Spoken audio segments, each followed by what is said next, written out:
గత కొన్నాళ్లుగా జర్నలిస్ట్ మూర్తి వర్సెస్ వేణుస్వామిల మధ్య వివాదం నడుస్తుంది. జాతకాల పేరుతో వేణుస్వామి మోసాలు చేస్తున్నారంటూ టీవీ5 డిబేట్లతో స్వామివారి వ్యవహారాలన్నిటికీ ఒక్కొక్కటిగా బయట పెడుతున్నారు జర్నలిస్ట్ మూర్తి. అయితే జర్నలిస్ట్ మూర్తి 5 కోట్లు డిమాండ్ చేశారంటూ షాకింగ్ ఆడియోను విడుదల చేశారు వేణుస్వామి దంపతులు. ఈ వీడియోలో తాను జర్నలిస్ట్ మూర్తి వల్ల ఆత్మహత్య చేసుకునే పరిస్థితికి వచ్చిందని అన్నారు వేణుస్వామి. నన్ను జర్నలిస్ట్ మూర్తి 2017లో మహా టీవీలో ఉన్నప్పటి నుంచి నాపై దాడి చేయడం ప్రారంభించారు. నన్ను నాశనం చేయడానికి తీవ్రమైన ప్రయత్నాలు చేశారు.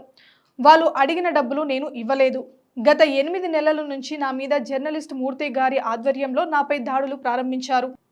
డబ్బులు ఇచ్చి కొంతమంది జ్యోతిష్యులను తీసుకొని వచ్చి నాకు వ్యతిరేకంగా టీవీలో డిబేట్ పెడుతున్నారు.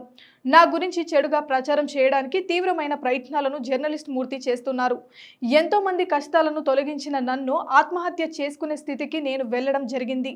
నా మానసిక స్థైర్యాన్ని దెబ్బతీశారు. గత 8 నెలలుగా నేను దాదాపు 15 కేజీల బరువు తగ్గిపోయాను. దీనంతటికీ కారణం ఏంటో మీరే చూడండి అంటూ ఓ ఆడియో రిలీజ్ చేశారు వేణుస్వామి దంపతులు. అయితే అమర్ అనే వ్యక్తితో జర్నలిస్ట్ మూర్తి 5 కోట్లు డిమాండ్ చేసినట్లుగా వేణుస్వామి భార్య వీణవాణి సంభాషణ అందులో ఉంది.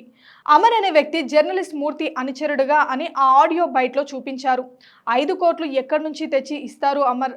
5 కోట్లు ఇవ్వలేమని వీణవాణి అంటుంటే వాళ్ళంతా అడుగుతున్నారు, నువ్వు ఎంత ఇవ్వగలవో చెప్పు అని అమర్ అంటున్నాడు.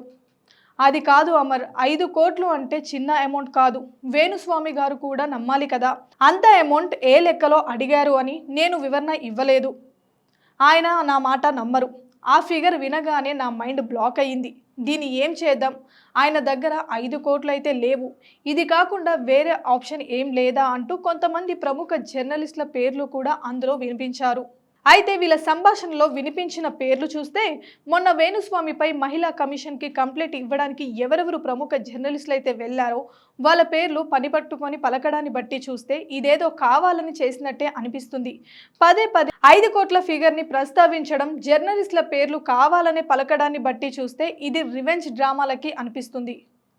ఇలాంటి మరెన్నో అప్డేట్స్ కోసం please subscribe to signal TV digital.